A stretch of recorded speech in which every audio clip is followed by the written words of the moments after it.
Good evening and welcome to this special edition of Left, Right and Centre in a week that has seen a huge anti-government uprising in Egypt, a country that could be on the brink of history. Tonight, as the unprecedented protests gain momentum, we look at the implications as well as India's foreign policy. Does India need to stop sitting on the fence and take a stand?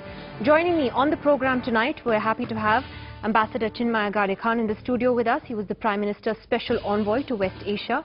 Also on the program with us, Manishankar Iyer joins us from Bangalore, Rajya Sabha MP and former Union Minister. From Mumbai, we're joined by Professor Ejaz Ahmed, author and a well-known expert on West Asian affairs. He writes frequently on the region for Frontline. In Delhi, we're joined by senior journalist Swapan Das Gupta and also from Al Arabiya Television, Dr.Waiel, Awwad. Let's get straight to the big story tonight. Tens of thousands of people are currently gathered in Cairo's Tahrir Square for what they are calling the day of departure for Hosni Mubarak. The square, which has become the center of the uprising, is however reported to be calm with an increased army presence today. Friday prayers were held peacefully earlier today, a radical change from the atmosphere of violence we saw over the last 2 days when pro-Mubarak groups clashed with them. There are reports today that the United States is secretly negotiating a transition plan for Egypt, although Hosni Mubarak has told ABC News he will not go because it would lead to chaos in Egypt. I wonder what he thinks is happening now. Well, NDTV's Bark Haddad was in Tahrir Square in Cairo today, getting a sense of the protests on the ground. With no cameras being allowed into the heavily guarded square, Barkha sent her report through her cell phone. Behind me, this is Tahrir Square and we're coming to you live from it.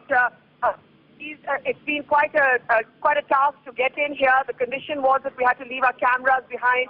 We were allowed to take our phones in, so we're sending you these pictures from there. And you can see young people, old people, women, children even. In fact, the people we came here with, he came with his sisters, his friends. And here are some of our friends here who brought us here. It's a very, very different atmosphere from yesterday when we were calling in and talking to you about being under attack from rampaging mobs. In fact, today the army was very friendly and they let us in here. But of course, in the midst of all of this, in a sense, belief and an atmosphere of hope and an atmosphere of looking ahead. The big question is that this was a rally that was dubbed the day of departure. These protesters had said that this was going to be the day that Hosni Mubarak had to exit, and that's clearly not happening. And we were talking to all of these protesters here, and we were asking them, haven't you lost hope? In fact, I'm going to put one of them on the line right now. If this line is still up. This is our studio from India, and we just want you to speak into this phone and tell us a little bit about why you're here. I'm just going to give you the phone. Hey, I'm here because we all think that he's a dictator and he oppresses his people here in our government. All the people here, they fight for our freedom. They say, go out Mubarak, we need our freedom. We need to live in peace. Please leave us in peace, Mubarak. Now, I have to ask you, aren't you worried? That there is going to be a crackdown on protesters like yourself? And he's made it clear that he's not exiting just now. So aren't you scared? I think he's clear with himself, but not with his people. He said that he will not go out after 200 days. And we think that he should go out now. We don't know what will happen. Maybe it will be difficult today. All right, thank you so much for talking to us. Ankita, that was giving you an eyewitness account from here. I'm hoping very much that you and our viewers were able to hear and see that young protester. Yes, Barkha, we could hear all of that very, very clearly, that young protester there and see it all. We're seeing the crowds behind you. We're also now getting reports that some of the thousands gathering in Tahrir Square are now beginning to march upon the President's palace as well. That's right. We are hearing reports here that all of these people may soon leave for the presidential palace, Ankita, but that's making authorities very nervous because it's one thing to congregate at this square, even in the hundreds of thousands, which the army has said that they will keep peaceful. But many people we've been talking to actually think that that march is not a good idea because they believe they will have to then, in a sense, run into a confrontation with the pro-Mubarak mob. I must also say that the way, this very unconventional way in which we're sending you this news story speaks to how new technology has been so much a part of this.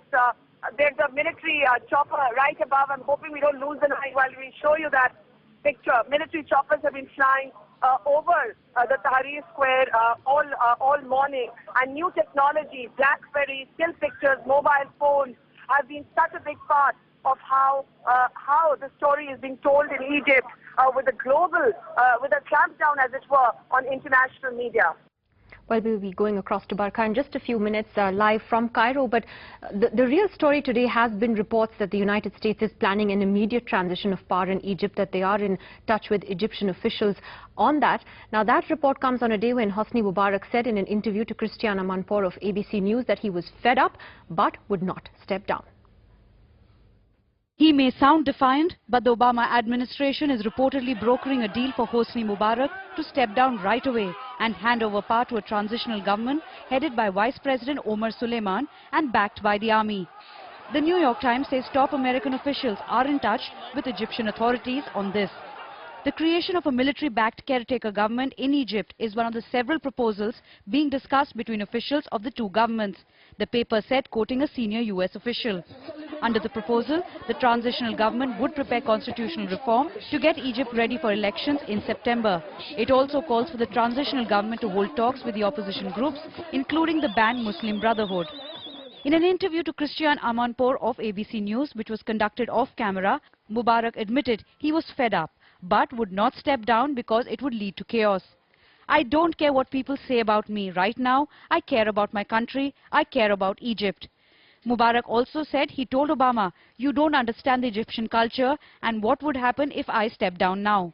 When I asked him, what about stepping down? He told me, he said, "Christiane, after 62 years of public service, I am fed up. I want to go. But I cannot resign today," he said, "because otherwise there will be chaos." Otherwise, he was afraid, he said, that the Muslim Brotherhood, the banned Islamist party, would take over. As the protesters swell in Cairo, Washington is now desperate to say goodbye to its ally Mubarak, fearing that if he doesn't go now, there will be greater instability across the Arab world. Bureau Report, NDTV. Well, we can go live to Barkha, who joins us now from Cairo. Barkha, what's the latest from the ground right now, especially after that large-scale crackdown that we saw yesterday?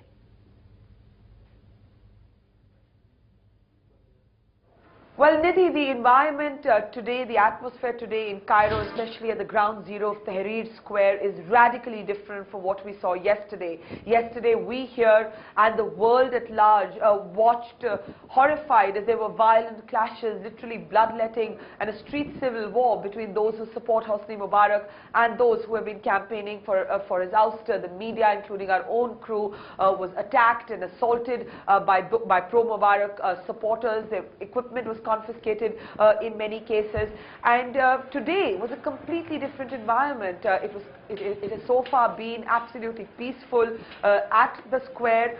We spent a big part of the day at the square, and there was just no trouble, no visible trouble at all. One of the reasons for this is it's the Egyptian army that today took over the security checkpost, manning all of the entries with tanks and armored vehicles, manning the entries to the square, very different from yesterday when it was just mobs, in a sense, mobs of men, most of them supporting the regime, who were manning the entry points. We're also told that most of the pro-Mubarak supporters were actually kept away from the square, which today, again, the square known as Cairo's Liberation Square, saw thousands and thousands of people peacefully congregate in their campaign to demand a democracy for Egypt and a new regime and the ouster of the Hosni Mubarak regime. When we were there, it was almost a carnivalesque atmosphere, young men and women, tea being sold on the side, waving flags, very chatty, writing slogans with felt pens on placards.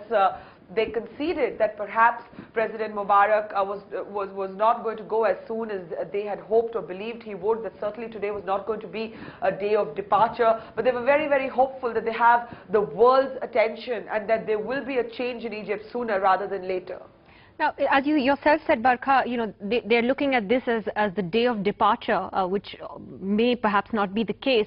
What's your sense then of where this is going from here?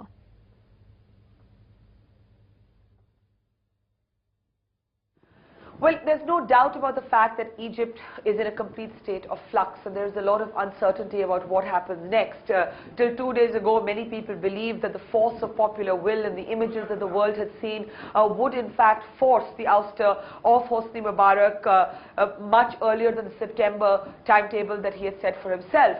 But then after we saw the kind of violence and really the clampdowns on the media, on human rights activists that took place yesterday, many people believed that President Mubarak had made up his mind to stay for the moment, something he even confirmed in statements to ABC News' Christian Amanpour when he said that if he were to step aside now, there would be chaos, and that he had conveyed as much to Barack Obama. But we're also hearing that while all of this is said, behind the rhetoric, there is a clear move afoot to try and create a transition as soon as possible, that White House officials are already working on a back-channel negotiation to try and create some sort of change which is sooner rather than later. And the ordinary people are just saying, and this I overheard today at the anti-government protest rally. There was an old man telling a young boy that, look, we all agree we want Hosni Mubarak to go, but after 30 years, let's allow him to go with some dignity. And a lot of people I met don't seem too obsessed with the fact that he has to go now. They just want assurances that there will be systemic changes, that the emergency that Mubarak has been able to rule with for 30 years will be lifted, that what they call a fake parliament will be changed, that there will be genuine elections. And I think if there could be guarantees that this would even happen in September, many of the people I meet sort of seemed all right with that. Finally then, Barkha, I mean, we've seen Mubarak being very, very defiant until now, but if he does go, what next? I think a lot of people are just asking who fills in that power vacuum.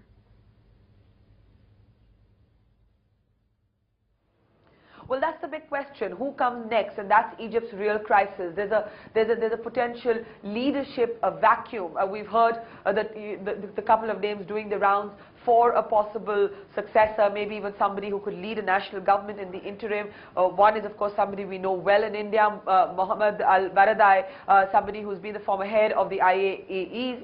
We know him in India. He was in India recently to receive a national honor, in fact. And the other is somebody who's been close, in fact, to Hosni Mubarak, the current Vice President Omar Suleiman, who was the head of this country's intelligence chief. And Washington may well want to see him stay on, because there could be a continuity of the Mideast policy, especially the policy that Egypt had followed with Israel, and that's not something that the United States would want changed very much. But big question mark right now, and this is what many of the protesters are worried about, that if they actually do give it till September, instead of systemic changes, will the present regime maybe put somebody in place who's a proxy for the Mubarak family?